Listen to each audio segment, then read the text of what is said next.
Hello, this is my take on making battery cables. I was having some issues with this truck, and so I got to inspecting the cables, and this is what I found.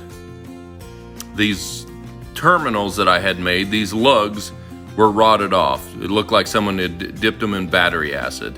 I think what had happened is I soldered them on and I used an acid flux, but I didn't neutralize the acid. Here's one of the cables. That last one was one that already broke off. That's where it came off of when I disconnected it off of the truck. You can see they're really rotted out. Look like they'd been sitting in battery acid. This one right here was just about ready to come off.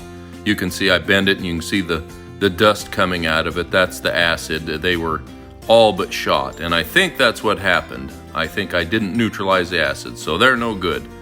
So I get some 5/8 copper tubing, and I'll cut some short pieces about 2 inches long off of that using just a regular hand tools, hacksaw. And this is to make the lugs to go on the end of the cable.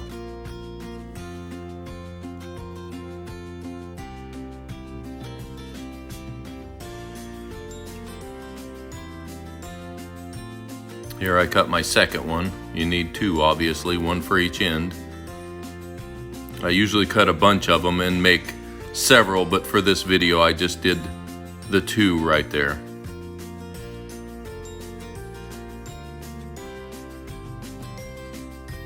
And now I take it over to the belt sander, sand the ends slightly. It's copper, so you can't grind on it too long without wearing gloves. It'll get hot. But you don't need much, just to take the burrs off. See the ends right there? Just clean them up some. Now I take them and put them in a vise.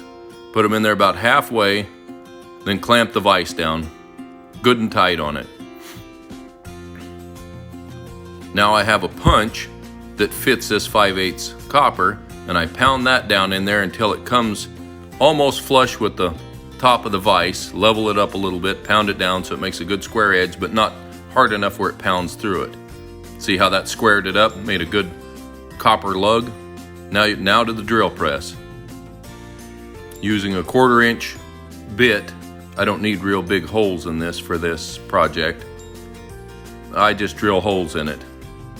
But I keep it on the punch so you can control it. You can't hardly hold it because they're real small and it wants to grip on the drill bit.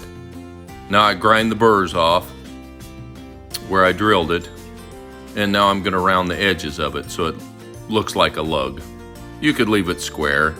The sharp corners are not a big deal, but it just makes them look a little better.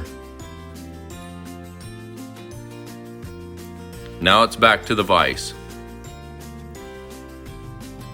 Now I feel it was shot. I've got a bucket of number 8 birdshot lead, and so I use that. I put a little bit of acid flux inside the lug so that the lead will stick to the inside of the copper lug, because this is just copper tubing. Now trim my cable to the right length. Just use a pocket knife, ring around it, and then one cut down it and it comes off. Not a big deal. Use the edge of my knife. I always wonder why my knife is dull, because I do things like that, but clean some of the corrosion off of it. Do the other end, scrape it a little bit, clean it up. Then twist the ends. You got to have those ends twisted. If you don't do that, when everything's hot and ready to go, you won't be able to get it in, and they will flare out and they'll make a mess. Now on to the torch. And you just heat it until the shot starts to fall in there and the lead starts to melt. Get the tail of the copper in there on the lug, on the cable, in close to the lug to heat it some. Once it's on, twist and pull and see if they're tight. This is a close-up of the lug with the shot as it heats and melts down in there. And if it's a little low, you add a little bit more shot or chunks of lead or whatever you've got. But heat the tail. See how that's going in a little bit hard there? It was because I didn't get it twisted well enough. And then I started to pull it and it was a little loose, so I heated a little more, let it saturate the copper good, and peel off the tailings, whatever comes out, and then try it. And of course I've quenched that.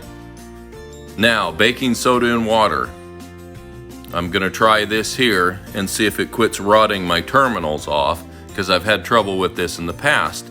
It's a good connection because it's welded to it, but then it rots rather easily, especially on cable that has fine thread copper in it. So I'm just dunking that in there and sloshing it around to see if that will stop the acid from acting on the copper. Both ends, slosh it around in there, bend it so it gets into the copper good, and I think that will probably stop it. There, now it's finished. Now on to the truck. This is what it looks like once it was installed.